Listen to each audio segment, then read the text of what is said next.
जादुई टीवी। सुनो, तुम्हारे बाबूजी तो कब के गुजर गए। अब उनका जो सामान है वो पड़े पड़े कबाड़ा हो रहा है। बेच ही दो, कुछ पैसे आ जाएंगी। बात तो सही है। अगले संडे फुर्सत में यही करेंगे। अगले संडे रोहित सारा सामान कबाड़ी को घर बुला के दे देता है। तभी उसकी नजर बाबूजी की पुरानी टीवी पर जाती है, जो इतने सालों तक कूड़े में पड़ी थी, फिर भी चमचमा रही थी। टीवी तो देखो, जैसे एकदम नई हो।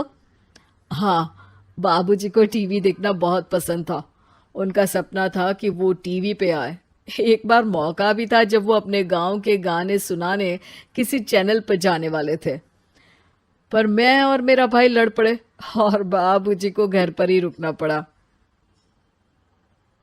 चला के देखें क्या? हाँ हाँ, क्यों नहीं, देख लेते हैं। पर शायद ही चले। बाबूजी ने उस लड़ाई के दिन के बाद टीवी देखना ही छोड़ दिया था। टीवी चालू करने के लिए उसमें केबल वायर लगा दिया जाता है। एक न्यूज़ चैनल चालू हो जाती है। स्वर्ग की सीढ़ी के रास्ते हैं तीन, तीनों के तीन रास्ते हैं संगीन। पहला रास्ता है सांप की बीन, दूसरा रास्ता घर में बिछा कालीन, तीसरा रास्ता कलकत्ता से चीन। ये क्या बकवास खबर है, कुछ अच्छा लगा दो। अरे आप बोलो तो सही, कोई अच्छी खबर सुना देता हूं। मेरा तो काम ही खबर देना है। अरे बाप रे, टीवी बात कर रही है। हाँ, ये न्यूज़ वाला मुझसे। हाँ हाँ, आपसे ही तो बात करूंगा ना, आपके घर में हूं तो। अरे, ये सपना है क्या? तुम हमसे बात नहीं कर सकते? अरे सपना नहीं भाई साहब, ये टीवी जादुई टीवी है। बोलो, क्या खबर सुननी है, वरना ब्रेक लेने का टाइम आ जाएगा। सुप्रिया घबरा के टीवी बंद कर देती है। वो क्या था? अरे एक बार और चालू करके देखे, फिर से बात करेगा तो चैनल बदल देंगे। सुप्रिया फिर टीवी चालू कर देती है। अरे ऐसा कोई मुंह पे टीवी बंद करके जाता है क्या? मुझे बुरा लगा आपका नेचर। चाय पानी तो पूछो। सुप्रिया टीवी के बटन से चैनल बदल देती है। अब टीवी पर एक फिल्म चल रही है। अरे ये तो सूर्यवंशम है ना? हाँ, और ये ठाकुर को जहर की खीर दे दी और उसको पता भी नहीं है। ए भाई, खीर मत पीना, उसमें जहर है, मत पीना।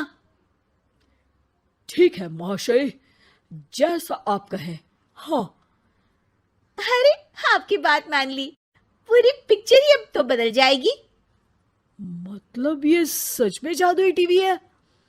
तभी वहां कबाड़ी आ जाता है।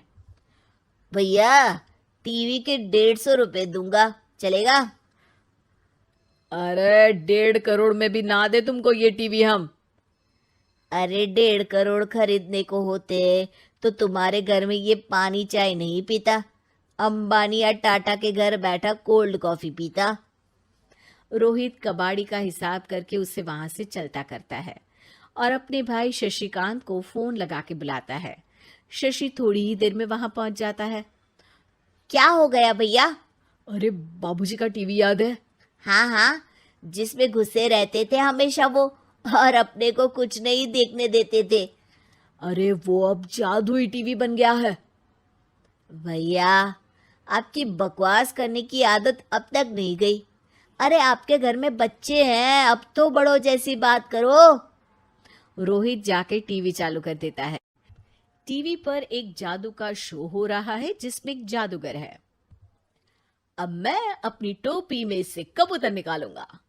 श्रिंग ब्रिंग शरिंग बम फोपा फुफी फुफा बाउ। टीवी से कबूतर निकलता है और शशिकांत के सर पर आकर बैठ जाता है। भैया, ये क्या हो रहा है? भैया इसे उड़ाओ। ए कबूतर, जा जा, कबूतर चल निकल। अब मैं टोपी में से सांप। सांप सुनते ही शशिकांत कांप जाता है और भाग के टीवी बंद कर देता है। भैया, सॉरी भैया, मैं समझ गया ये सच में जादुई टीवी है, पर एक बार और ट्राई करते हैं। पर भाभी, कोई दूसरा चैनल लगाओ। हाँ, जिसमें डर ना लगे। सुप्रिया टीवी चला देती है और न्यूज लगा देती है। अरे कितने दिनों बाद मुझे याद आया, बताइए क्या खबर सुनाओ। और ये नया आदमी कौन है? ये मेरा भाई है शशिकांत। ओह यस, वही है ना जिससे तुम लड़ लिए थे किसी बात पे, और तुम्हारे बुढ़ाओ पिताजी गुस्सा हो गए थे और टीवी को संन्यास दे दिया था। हैं? तुमको कैसे पता ये सब? इस टीवी में रहने वाले आदमी से लेकर कबूतर तक को तुम्हारे बाबूजी और तुम्हारी बातें पता है, इसलिए तो ये जादुई टीवी है। ये टीवी क्या कर सकती है वैसे? तुम जो मांगो दे सकती है। कहानी बदल सकते हो, खबर बदल सकते हो, कोई चीज मांग सकते हो।